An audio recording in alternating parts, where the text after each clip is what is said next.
O seu jornal começa agora com notícias de Brasília. A assessoria de imprensa do Palácio do Planalto confirmou que daqui a pouco, às 9 horas da noite, a presidenta Dilma Rousseff faz um pronunciamento oficial em cadeia nacional sobre as manifestações ocorridas no país na última semana. Pela manhã, Dilma Rousseff se reuniu com o ministro da Justiça, José Eduardo Cardoso, para discutir o assunto.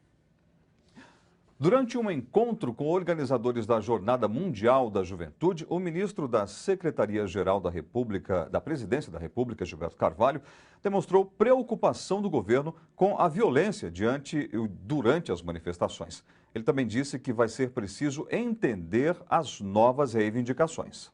A presidenta Dilma já se expressou e o nosso governo tem se expressado de maneira clara. Nós, de um lado, celebramos a democracia. A democracia custou muito para a gente conquistar.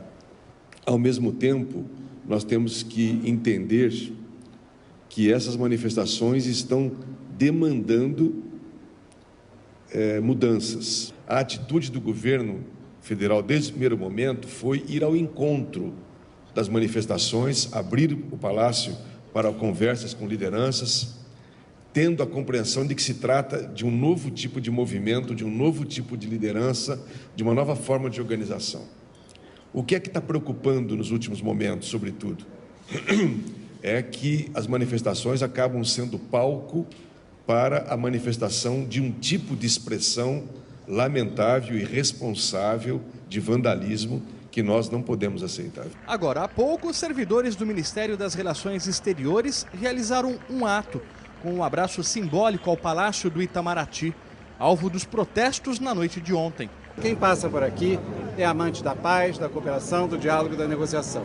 Então esse é um ato que repudia o que aconteceu ontem, em que pessoas atravessaram essa rampa para destruir, para quebrar a vidraça, num ato de intolerância e de vandalismo covarde, na verdade, na minha opinião.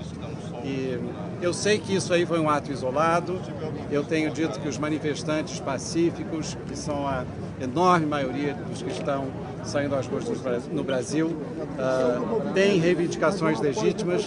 A presidenta Dilma deu o tom ao dizer que essas manifestações fortalecem a democracia. Agora, as que não forem pacíficas, as que destroem o patrimônio público.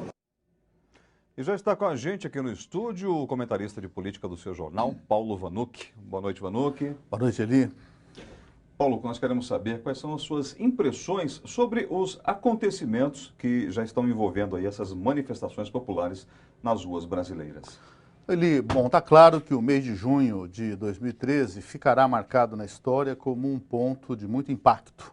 O que vai acontecer só podemos começar a refletir agora. Sobretudo à noite de ontem, com mais de 1 milhão de brasileiros mobilizados no país inteiro, com a primeira morte em Ribeirão Preto, inclusive, e com cenas também muito lamentáveis de violência, tanto a violência das depredações. Eu também reforço a fala do ministro Patriota, porque escolheu Itamaraty como alvo, se alguém tinha clareza disso, revela um conteúdo fortemente conservador também de quem atacou. Porque o Itamaraty, no governo, ele é o símbolo, além de ser um dos prédios mais bonitos de Brasília, do Brasil, do mundo, de Niemeyer, ele é o prédio que simboliza a política externa brasileira.